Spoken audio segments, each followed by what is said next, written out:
Baiklah Bapak Ibu sekalian, sebelum kita masuk pada acara pokoknya, kita awali untuk kita kali ini dengan baca basmalah bersama. Bismillahirrahmanirrahim.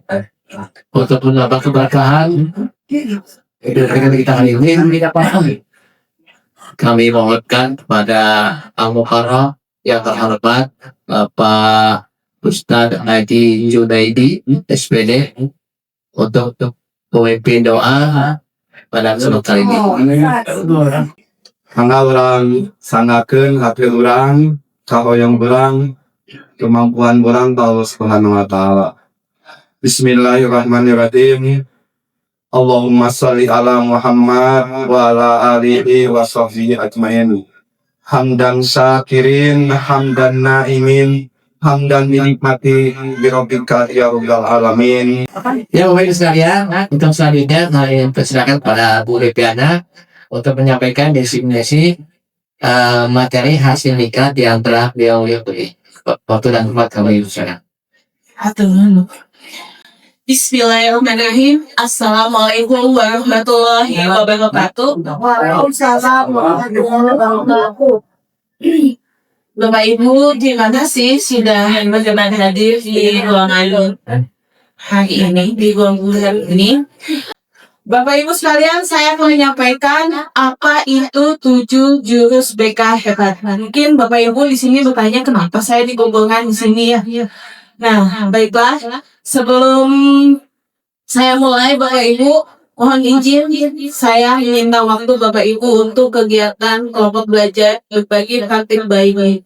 Mudah-mudahan hal yang saya sampaikan ini dapat diterapkan pada siswa kita di SMA Negeri 7 Bali. Langsung saja Bapak Ibu, saya masuk ke materi pertama. Ya, judulnya 7 jurus BK hebat. Tapi jurus BK hebat ini bukan hanya diimplementasikan untuk guru BK saja Bapak Ibu, tapi nanti kedepannya harus diimplementasikan oleh seluruh guru di sekolah ini. Bapak Ibu, saat ini guru BK di Indonesia baik yang ASN dan non-ASN itu jumlahnya 58.000. Hal tersebut ternyata tidak seimbang dengan kebutuhan guru BK di Indonesia. Kebutuhan guru BK di Indonesia kalau ditugaskan yaitu 1 berbanding 150 siswa Bapak Ibu. Jadi satu guru BK itu memegang 150 siswa. Oleh karena itu dibutuhkan sejumlah 242.000 guru BK lagi untuk mencapai jumlah yang seimbang yaitu 1 berbanding 150 siswa. Nah, dampak dari kekurangan ini, Bapak Ibu, jadi peran guru BK di sini belum optimal dalam melaksanakan tugasnya Bapak Ibu di sekolah. Contohnya saja di SMK 7, seharusnya jumlah guru BK di SMK 7 dengan jumlah siswa 1.500 itu yang dibutuhkannya bisa jadi 10 orang guru ya Bapak Ibu, sedangkan di SMK 7 masih 4 guru. Nah, makanya dari jumlah tersebut yang masih kurang, belum memenuhi, tugas guru BK di SMK 7 masih seputar masalah siswa. Belum sesuai dengan yang diberikan kepada kami bahwa semua siswa berhak mendapatkan layanan bimbingan konseling. Tapi di SMK 7 masih berkutatnya masalah lagi. Padahal BK itu bukan hanya sekedar masalah saja Bapak Ibu, tapi terkait dengan potensi siswa juga. Oleh karena itu Bapak Ibu, next bullet. Nah, pemerintah membuat aturan baru yaitu Permendikdasmen mengenai guru wali ya Bapak Ibu. Di sini Permendikdasmen nomor 11 tahun 2025 mengatur mengenai pemenuhan beban kerja guru, yaitu merencanakan, melaksanakan, dan menilai pembelajaran serta membimbing dan melatih siswa. Bapak Ibu, saat ini ada tugas baru untuk kita semua ya, yaitu Guru wali, betul sekali Bu, guru wali. Artinya saya juga masih bertanya apa sih guru wali itu? Ternyata Bapak Ibu guru wali di sini bertugas membimbing. Tugasnya sama seperti guru BK. Di sini semua guru wajib menjadi pembimbing. Sedangkan kalau guru BK itu ada lebihnya konseling. Kalau pembimbing itu bisa dilaksanakan oleh seluruh guru mata pelajaran maupun guru wali kelas. Guru wali ini memiliki peran khusus yang berfokus pada pendampingan jangka panjang dari siswa masuk ke SMK Negeri Balendah sampai siswa tersebut lulus dari SMK Negeri Balendah. Apa sih tugasnya? Yaitu mendampingi perkembangan holistik murid dari secara akademik maupun pengembangan kompetensi keterampilan dan siswa. Ya, dari awal masuk sampai siswa lulus. Jadi kita sudah paham ya bahwa guru wali ini ternyata penting sekali. Bahkan Bapak Kepala Sekolah kita menugaskan, Bu, kalau ada siswa yang mengundurkan diri, guru walinya harus tahu. Jadi kolaborasi dari seluruh stakeholder sekolah harus terlibat, harus terjalin supaya siswa ini dapat kita dukung perkembangannya secara optimal. Next, nah, saya juga bertanya kenapa sih harus 7 jurus? Mungkin Pak Dinan sebagai pelatih dari Sindo mungkin dia lebih tahu kenapa.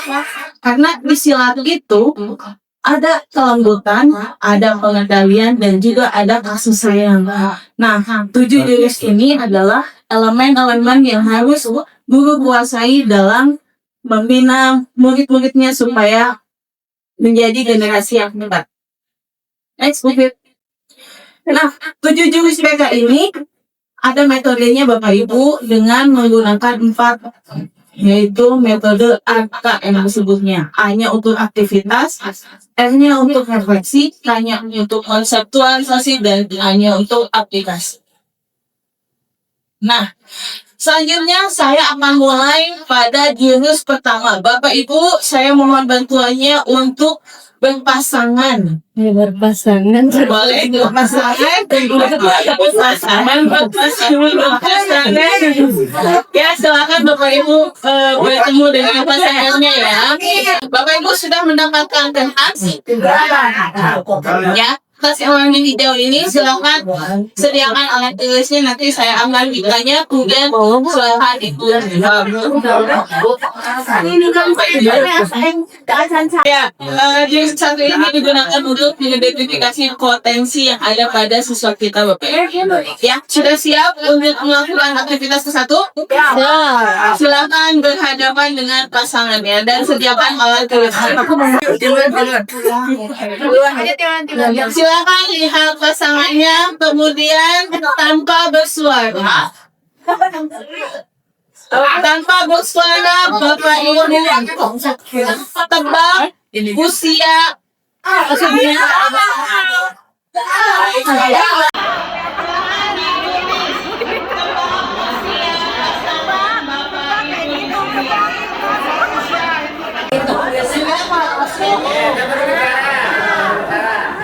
sekarang silakan tulis berasal dari daerah mana? Tinggal ayo. Rumahnya maksudnya rumahnya berarti rumah.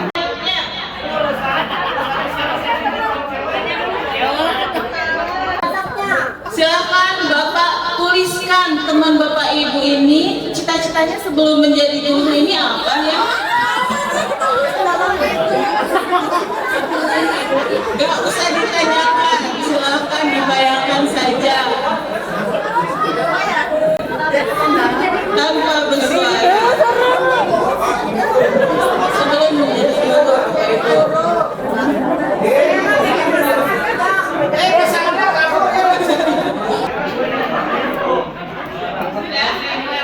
Lanjutkan lagi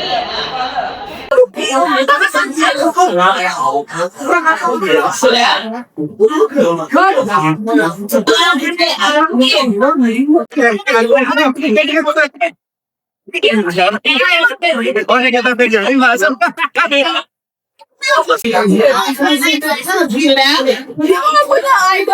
Sudah selesai Bapak Ibu. Siapa yang anak soleh boleh?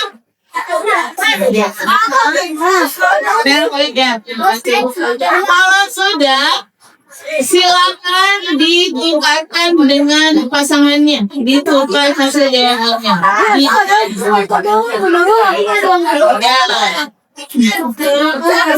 Kalau sudah dikembalikan, silakan baik-baik Anda teknis yang sesuai dengan Bapak Ibu akan benar.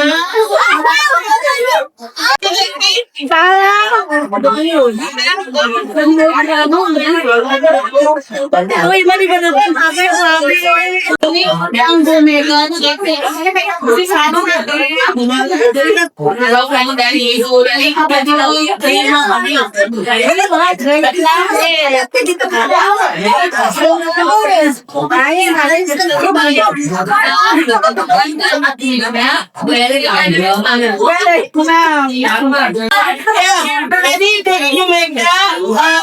Bu Mega berhasil menjawab 3 dari 6 pertanyaan, sedangkan Bu Lili berhasil menjawab 5 dari 6 pertanyaan.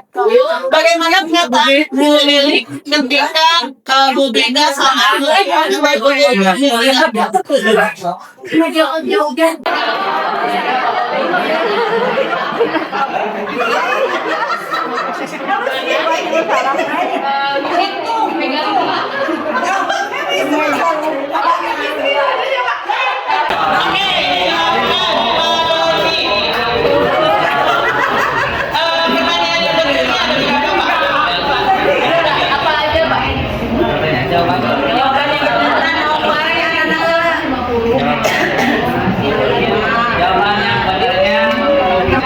artis favorit.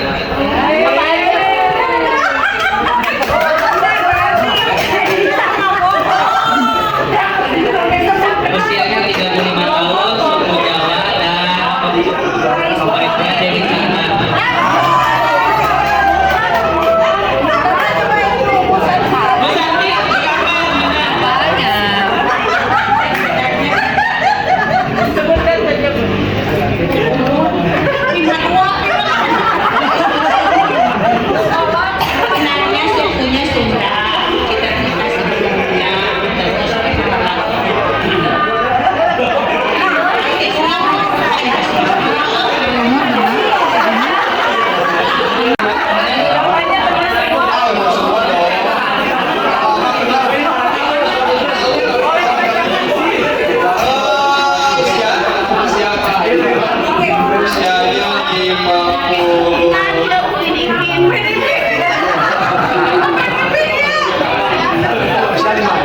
Asalnya Korea, kan dia aslinya karena udah lama di sini jadi sudah.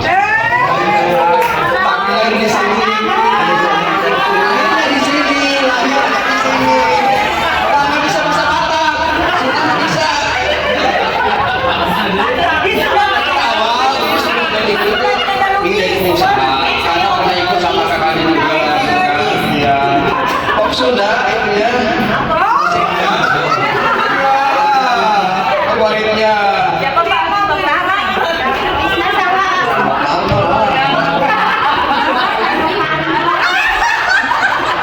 Cuman Dre tau kan juga.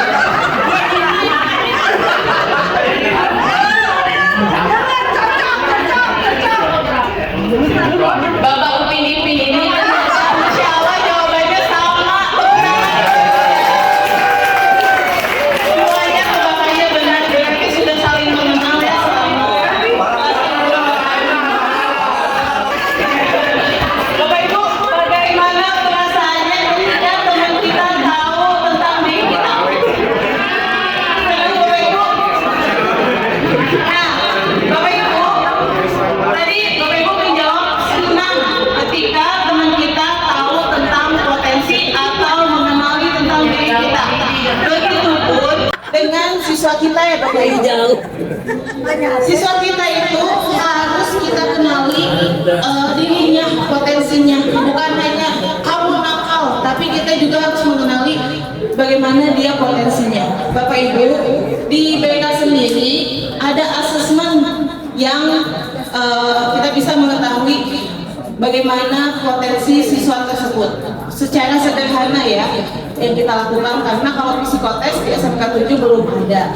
Makanya kemarin saya sudah mendiseminasikan jurusan 1 ini di kelas 11 BPIB 1 dan BPIB 2. Saya telah memberikan tes gaya belajar dan juga tes kecerdasan majemuk. Apa sih tes gaya belajar itu, Bapak Ibu? Next. Nah, di kelas 11 BPIB ini Bapak Ibu didapatkan hasilnya, yaitu ada kecerdasan auditori, ada kecerdasan kinestetik, dan ada kecerdasan visual. Jadi Bapak Ibu, kalau di kelas bisa saja Bapak Ibu memberikan pembelajaran dengan berbagai macam gaya. Gitu. Bisa menggunakan infokus, bisa sambil joget, bisa sambil mendengarkan musik atau mendengarkan boleh. Nah, Bapak Ibu, ini yang sudah saya berikan di kelas mengenai kecerdasan majemuk. Kecerdasan majemuk ini ditemukan oleh Howard Gardner yang menjelaskan mengenai ditemukannya 8 kecerdasan yang ada pada manusia. Kecerdasan linguistik, kecerdasan intrapersonal, kecerdasan interpersonal, kecerdasan spasial, kecerdasan seni, kecerdasan eksistensial. Bapak Ibu, kecerdasan seni ini bisa jadi siswa. Saya bertanya kepada siswa, kalau kamu misalnya Budwi mungkin memiliki kecerdasan seni, ya berarti siswa tersebut bisa kita arahkan untuk misalnya kuliah di jurusan seni budaya. Jadi Budwi di sini bisa mengarahkan siswanya untuk mengikuti misalnya vokal group, paduan suara seperti itu dengan bakatnya. Kemudian bisa juga kita arahkan kamu cocoknya kerja di bidang seni misalnya. Ada juga dari tes kemampuannya, dari tes kemampuan siswa, dari tes kecerdasan majemuk, siswa mendapatkan di kelas ini ternyata siswa banyak yang memiliki kecerdasan intrapersonal. Mana ya kecerdasan intrapersonal? Nah, ini kecerdasan intrapersonal. Apa sih Bu kecerdasan intrapersonal itu? Kecerdasan intrapersonal adalah kemampuan dalam berinteraksi dengan diri sendiri. Misalnya saya pasti tahu jawabannya. Dengan komunikasi dengan diri sendirinya itu jago. Ada siswa yang misalnya memiliki masalah, terus dia mencari solusinya. Nah, itu kecerdasan intrapersonal. Kalau interpersonal berarti dia mudah bergaul dengan siapa saja. Nah, siswa selain dibekali dengan gaya belajar, juga dibekali dengan informasi mengenai tes kemampuan atau tes kecerdasan. Kalau Bapak Ibu berminat ingin mengetahui bagaimana sih gaya belajar siswanya dan juga tes kecerdasan siswanya, boleh kita bekerja sama. Nanti tim BK akan memberikan tes kepada siswanya dan kita berikan hasilnya kepada Bapak Ibu. Tapi untuk mengerjakan ini kita butuh waktu karena harus menginterpretasikan atau mengolah datanya. Masih semangat? Masih. Bapak Ibu boleh berdiri ya kita semuanya supaya kita senam sedikit. Siap, kita senam ya Bapak Ibu ya. Silakan Bapak Ibu. Sambil berdiri ya.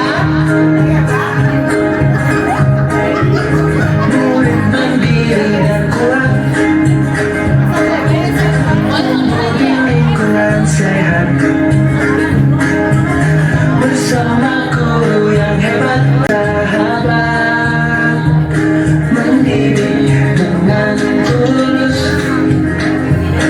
gunakan 7 jurus, kenali potensi, kelola emosi, tumbuhkan resiliensi, tempat bertumbuh harapan. Mendidik dengan tulus, gunakan 7 jurus,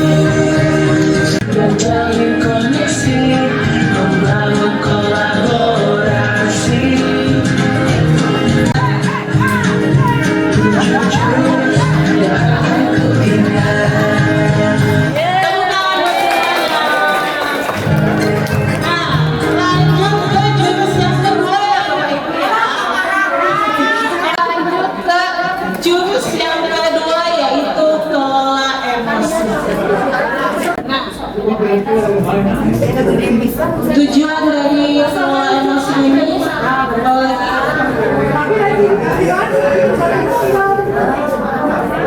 guru BK dan guru non-BK terampil menerapkan bimbingan langsung di kelas untuk membantu murid mengelola emosi dan stres akademiknya.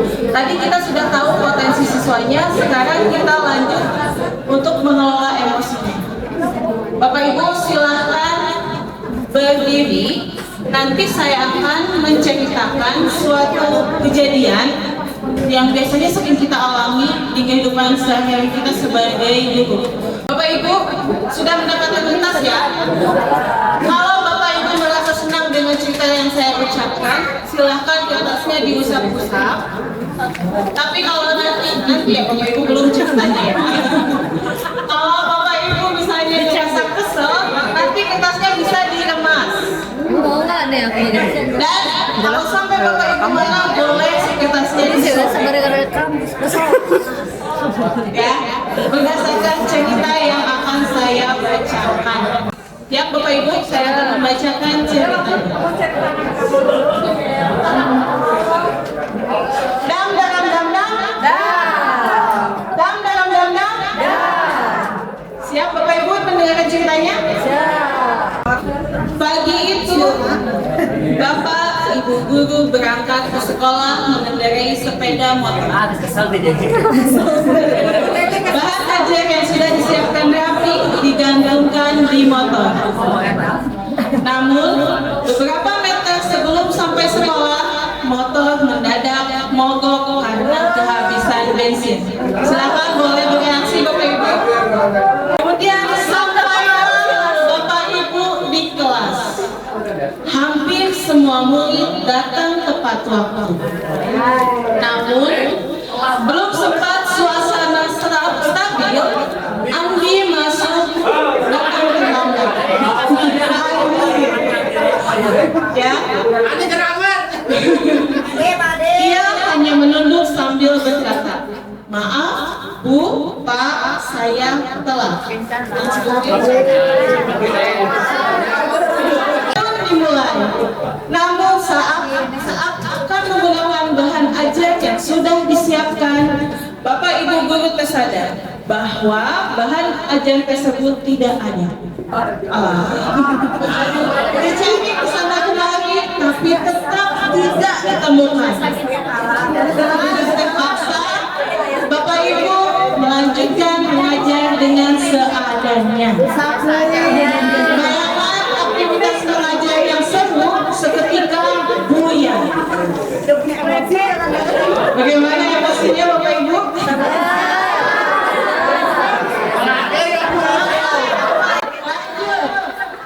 Di tengah pelajaran, saat Bapak Ibu mengajar, Andi tidak memberikan perhatian. Bapak Ibu, ternyata Pak Andi saat sedang ikut.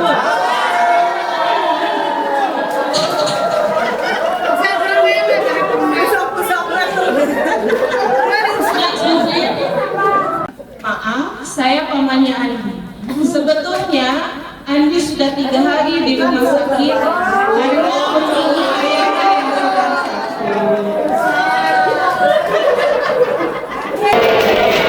Bapak Ibu, coba saya mau tahu mana kertas yang sudah diremas. Bapak Ibu ada yang sudah diremas?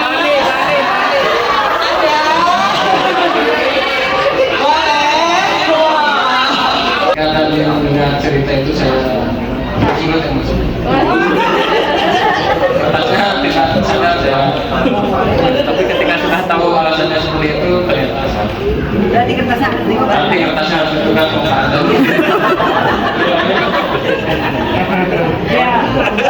Ketika awal katanya emosinya banyak atau sedikit? Banyak. Udah mau ketinggalan, terus si Andinya tidur, terus si Andinya kesiangan.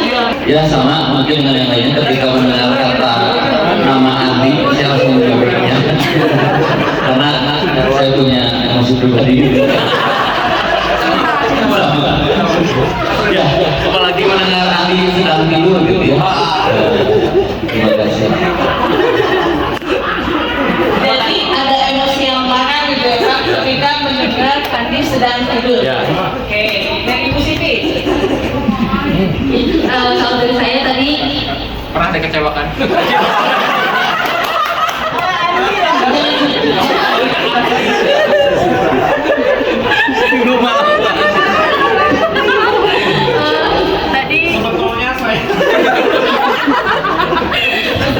tadi saya ngomong karena Andri yang memperhatikan dan kuliah udah terlambat, tapi tidak menjelaskan, hanya bilang maaf ya, gitu, tidak menjelaskan kenapa terlambatnya, gitu, maksudnya dijelaskan, jadi saya tidak mau ya belum dijelaskan.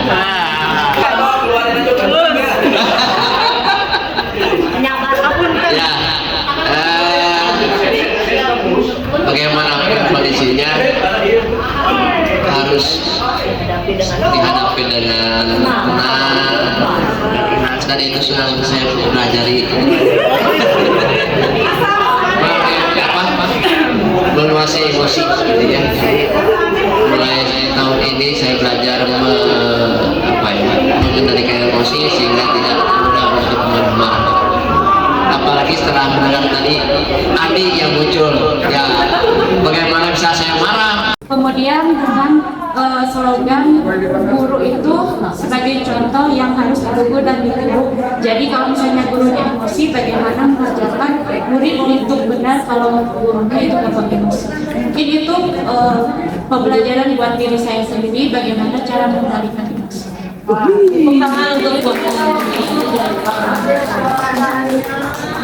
Ya Bapak Ibu, betul sekali. Ternyata emosi siswa kita itu seperti gunung es. Misalnya ada siswa terlambat, kalau kita gali di bawahnya itu banyak hal yang menjadikan kenapa siswa tersebut terlambat. Pembelajaran sosial emosional, self awareness, self management, responsible decision making, relationship skill, social awareness. Nah, Bapak Ibu, di sini ada terkait terhadap reaksi apa sih yang kita berikan terhadap emosi yang diberikan oleh siswa. Reaksi kita apa? Terhadap emosi, sistem di otak kita sama Allah sudah diberikan sistem kerja otak kita, yaitu kenali dan kendali. Ada dua situasi ketika kita sedang marah, yaitu jeda, kemudian pergi. Misalnya ada yang lagi marah nih ya Bu, kemudian apa reaksi kita? Kita berpikir dulu atau kita tinggalkan, biasanya seperti itu. Kalau untuk kita berpikir, berarti kita bisa reaksi apa yang kita berikan ketika ada orang yang membuat kita emosi. Nah, dengan orang yang memiliki kendali otak kita ini, kalau untuk yang emosi reaksi marah itu adanya di otak limbik. Kalau untuk reaksi yang tenang itu adanya di neokortex. Bapak Ibu, ini sudah diciptakan Allah ya. Kalau begini kita bisa menahan emosi kita. Kalau Ibu sedang marah, Bapak Ibu sedang marah, silahkan begini. Nah, kalau begini, ini otak limbik. Tapi kalau begini, kita bisa mengendalikan emosi kita, neokortex kita.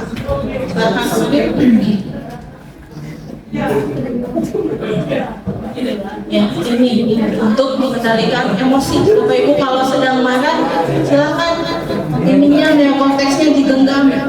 4, jari kita menguasai atau mengendalikan diri kita. Kalau kita begini biasanya emosi kita akan lebih naik lagi. Tapi kalau begini, nah itu akan menurunkan atau mengendalikan emosi kita. Tiga Bapak Ibu. Lanjut.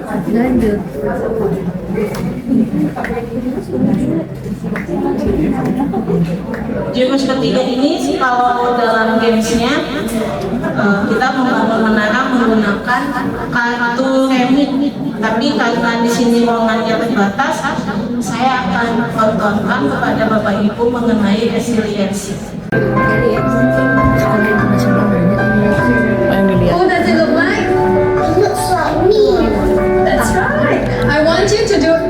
everything that you can to knock your toy down. Ibu, ini adalah resilient dolls. Bapak Ibu, siapa yang bisa berefleksi apa sih maksud dari video ini? Boleh dari Ibu Siti Aida deh.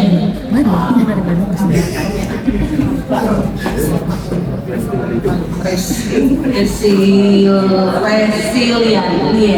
itu ya, menumbuhkan kemampuan siswa menghadapi tantangan ya. Kalau dari tadi, kalau apa tadi dia dipukul ya boneka, jadi dia kan udah dipukul kembali lagi dia mempertahankan diri lagi, atau yang tadinya terjatuh ya dia berusaha untuk memecahkan masalah, kembali lagi gitu.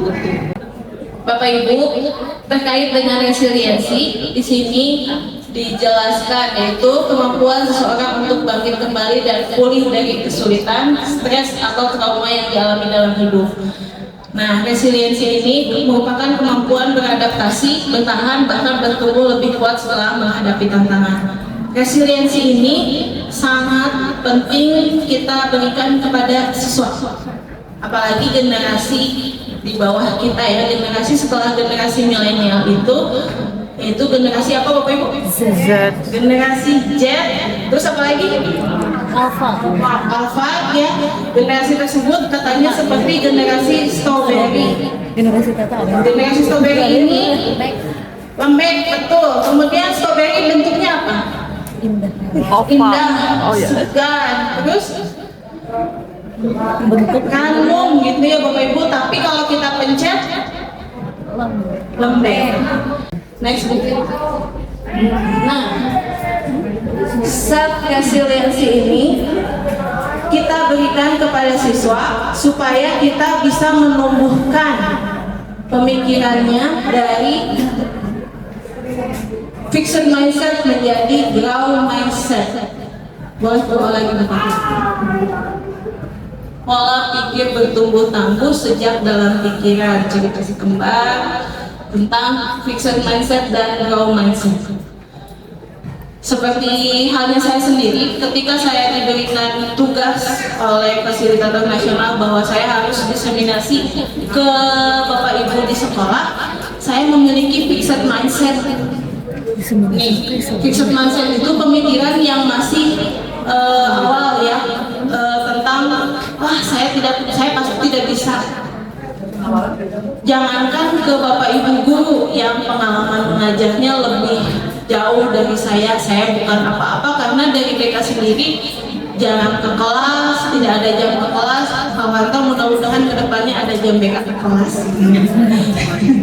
Jadi saya tuh ketika diminta untuk silakan diseminasi, saya langsung deg-degan, tremor, membayangkan saya takut sekali bagaimana saya harus diseminasi kepada Bapak Ibu guru sedangkan saya di kelas aja jarang gitu Bapak Ibu.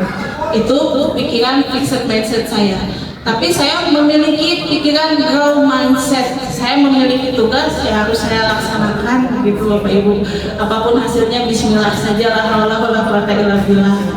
Bapak Ibu, pujian menghancurkan resiliensi. Ini yang masih saya belajar dari sini.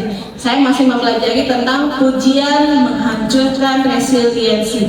Ternyata kalau kita memuji siswa itu akan menghancurkan resiliensinya. Contohnya apa? Pada saat siswa mendapatkan nilai 10, apa yang seharusnya kita sampaikan? 10 dari skala berapa? Dari skala 10 saja. Apa yang kita ucapkan kepada siswa yang mendapatkan nilai betul semua? Hebat. Pertahankan. Selamat. Apakah itu bentuk pujian atau dukungan? ChatGPT. Ya, pujian ya. Pujian. Nah, bagaimana kalau bentuknya dukungan, Bapak Ibu? Kalimat apa yang kita ucapkan kalau itu bentuk dukungan? Dengan semangat lagi. Nah, betul. Alhamdulillah semangat lagi, nanti pertahankan nilainya. Seperti itu bisa saja ya. Kita lihat hasilnya kalau diberi dukungan atau encouragement. Nah, pujian itu global dan berfokus pada orang, kamu hebat. Tapi kalau dukungan itu lebih spesifik dan fokus pada perilakunya. Ternyata sebenarnya ini saya juga masih belajar, agak susah juga Bu. Karena selama ini saya masihnya memuji gitu ya. Kamu hebat kalau pujian, tapi kalau dukungan, kamu sudah bekerja keras, kamu layak dapat prestasi itu. Begitu Bapak Ibu, jadi kita latih siswa kita untuk lebih mandiri, kita beri dukungan, kita tumbuhkan resiliensi. Demikian jurus ketiga Bapak Ibu. Mau lanjut jurus keempat? Lanjut. Jaga konsistensi. Bantu siswa untuk tetap fokus pada tujuan, mempertahankan perilaku positif dan menghindari tindakan emosi. Nah, jurus keempat ini Bapak Ibu, kita akan mampu mengembangkan kebiasaan karakter positif kepada murid yang dikembangkan berdasarkan nilai-nilai agama dan budaya. Bapak Ibu, aktivitasnya saya lewat. Sekarang kita lihat ke gambar ini. Apakah Bapak Ibu pernah bertemu dengan gambar yang seperti ini di jalan? Sering. Kenapa sih gambarnya harus begini Bapak Ibu? Hati-hati, jangan lihat ke kiri, tapi kita akan otomatis lihat ke kiri. Jadi penasaran deh Bapak Ibu ya, ternyata itu mengaktifkan otak kita, otak reaksi resistensi kita. Bapak Ibu, manusia itu mempunyai kebutuhan dasar, ingin dihargai otonominya atau kemerdekaannya. Kemudian, kenapa kita tidak suka dipaksa atau diperintah? Jika otonomi ingin dihargai ini diusik, maka kita akan bagaimana ketika dipaksa? Mau nurut atau tidak? Enggak. Nah, ini terkait dengan video tadi saya tahu berarti ya, bahwa kita itu tidak bisa tidak membutuhkan apa, kita tidak mau atau kita tidak, mendingan kita memiliki putra yang mandiri daripada putra yang menurut.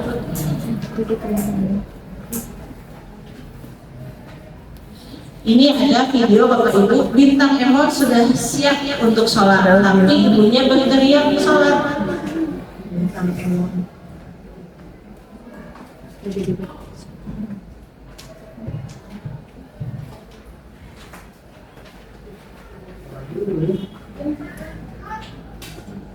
Pakai cuci piring kan bajunya. Kayaknya ada Kedengaran nggak Bapak Ibu? suruh sama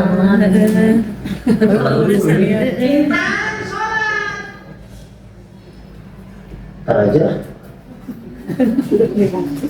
Bintang sholat, padahal dia sudah punya niat untuk sholat, tapi ketika orang tuanya memaksa, jadi dia jawabannya malas. Bapak Ibu, ternyata paksaan itu merupakan perubahan yang sementara. Tapi kalau kita dengan kesadaran berubah itu sedikit dengan sedikit, maka akan menjadi rutinitas atau kebiasaan. Ya, jurus keempat sudah selesai. Bapak Ibu mau main game? Siap. Kalau mau main game, kita bagi menjadi 3 kelompok, 1 kelompok, 2 kelompok, 3. Siap ya? Silakan berhitung dari Bu Haji, mulai dari 1, kemudian nanti 3 kelompok ini 1 dengan 1, 2 dengan 2, 3 dengan 3. Siap? Ibu? 1, 2, 3.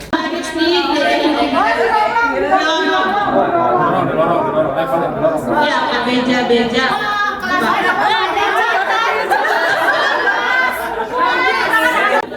Siap, Bapak? Siap. Rasa bangga ya. Berisik. Ini perempuan dan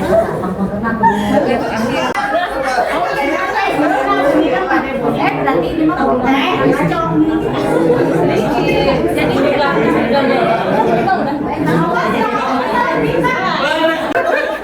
Karena ya, Ibu apa jawabannya? Salah.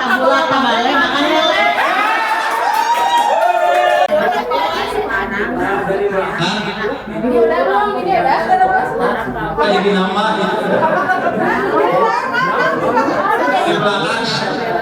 Abang lele.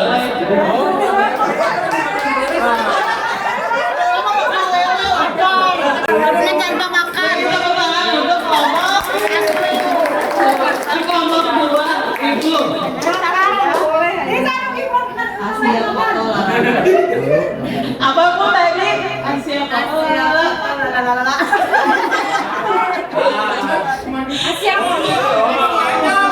foto Sampai foto. sampai tidak misalnya betul tidak? Enggak. Oke, sekarang kelompok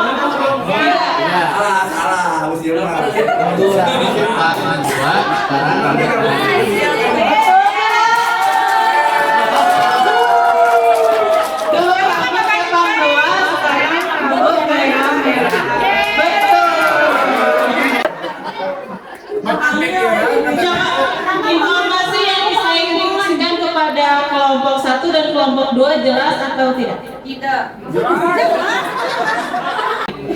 Si katanya itu nggak ada sebenarnya Bu, kayak ini apa sih gitu. Kalau misalnya katanya jelas, walaupun dari benurnya iya, walaupun dari benurnya panjang, sampai saya juga pasti oh maksudnya ini kayak gitu. Kalau ini kan tadi katanya tuh nggak jelas, jadi ya Nggak ada arti, nggak ada. nah ya nggak ada artinya Bu kayak gitu. Atau gitu banyak, mau oke, pasti ada. Kenapa berhasil? Pertama, yang kompak, ya. Kemudian semuanya amanah menyampaikan.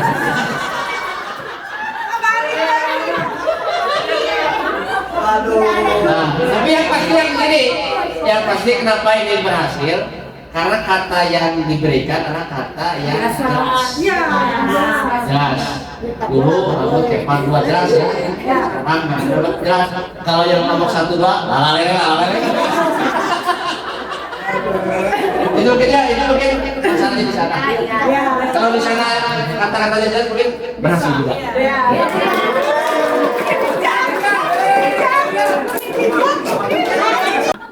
Nah, Bapak Ibu, ini ada jurusnya yaitu dengar jam. Dedikasikan tubuh dan jiwa kita pada saat kegiatan komunikasi dengan siswa. Misalnya kita harus Dedikasikan tubuh dan jiwa. iya. Bahwa siap untuk mendengarkan. Kemudian ekspresi diperlihatkan. Kemudian menetapkan posisi, jangan sebagai tapi netral posisinya. Kemudian gangguannya dihilangkan dulu. Apakah tempatnya berisik? Kalau mau konseling misalnya di tempat yang sepi, misalnya di ruang konseling individu, misalnya untuk berdua saja. Gangguannya ada aneh kalau Kemudian amati prinsip pembicaraan. Jadi ini adalah kemampuan untuk mendengar aktif. Jurusnya adalah dengar jam. Ya, kemudian kita memberikan respon terhadap apa yang disampaikan oleh siswa tadi. Jadi kita penuh perhatian penuh pada saat konseling dengan siswa. Kemudian jangan dulu dipotong. Ya, jadi kalau ada siswa yang sedang berbicara, kita dengarkan dulu sampai selesai, jangan dipotong. Kalau membangun kolaborasi, Bapak Ibu, membangun kolaborasi di sini, guru BK itu dalam menyelesaikan masalah tidak bisa menyelesaikan masalah sendiri. Bapak Ibu, kalau guru BK itu menyelesaikannya harus bersama-sama dengan seluruh stakeholder yang ada di sekolah, baik dari orang tua siswa, wakasek, kepala program, kemudian wali kelas, guru wali, semuanya harus terlibat dalam menyelesaikan masalah siswa. Next, Bu Kris.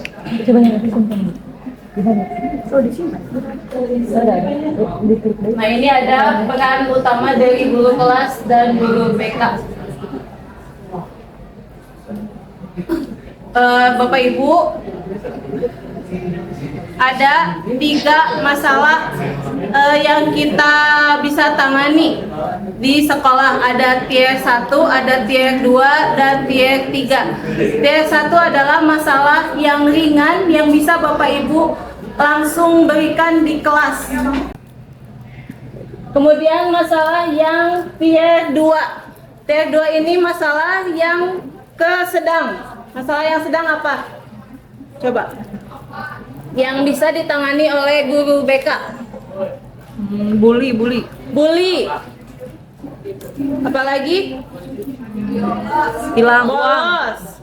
Ini ada juga masalah yang tier 3. Kalau tier 1 itu masih berupa masalah yang dihadapi oleh mayoritas murid kita. Masalah yang masih umum, masalah yang masih ringan. Itu bisa langsung dilaksanakan oleh guru kelasnya yang ada di kelas tersebut, bisa ditangani langsung. Nah, kalau masalah yang kedua, murid dengan kesulitan yang mulai terlihat dan membutuhkan dukungan tambahan dari guru BK-nya. Seperti tadi, bolos, kesiangan, bully, itu termasuk masalah yang sedang. Nah, masalah yang intensif membutuhkan layanan individual dan membutuhkan bantuan dukungan dari pihak terlibat, misalnya dari pengacara, polisi, bidan. Nah, itu udah termasuk masalah yang tier 3. Nah, jadi guru BK di SMK 7 tidak bisa menangani semua masalah, tapi ada 3 tahapannya tadi. Begitu Bapak Ibu. Pertama, jurus yang terakhir. Bapak Ibu, untuk game-nya sedang saya buatkan, belum selesai karena ini lumayan banyak. Nanti saya buatkan, nanti kita mau lagi. Tapi dia outdoor.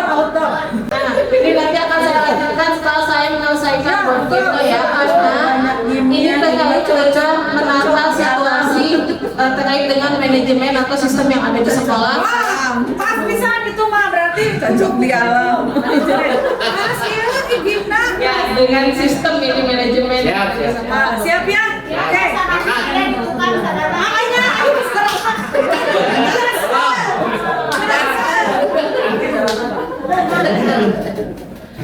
ya Bapak Ibu, karena yang jurus ketujuhnya gamenya masih PR, saya ini aja ya, bahwa kita harus membuat aspek-aspek yang membuat siswa kita aman, nyaman, dan menggembirakan di lingkungan sekolah kita.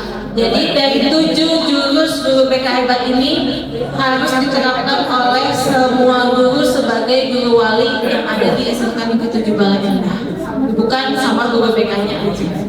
Gitu Bapak Ibu. Sekian dari saya, 7 jurus guru BK hebatnya. Terima kasih atas waktunya, kesempatannya, dan atensinya. Hatur nuhun. Mohon maaf apabila ada kesalahan. Assalamualaikum warahmatullahi wabarakatuh.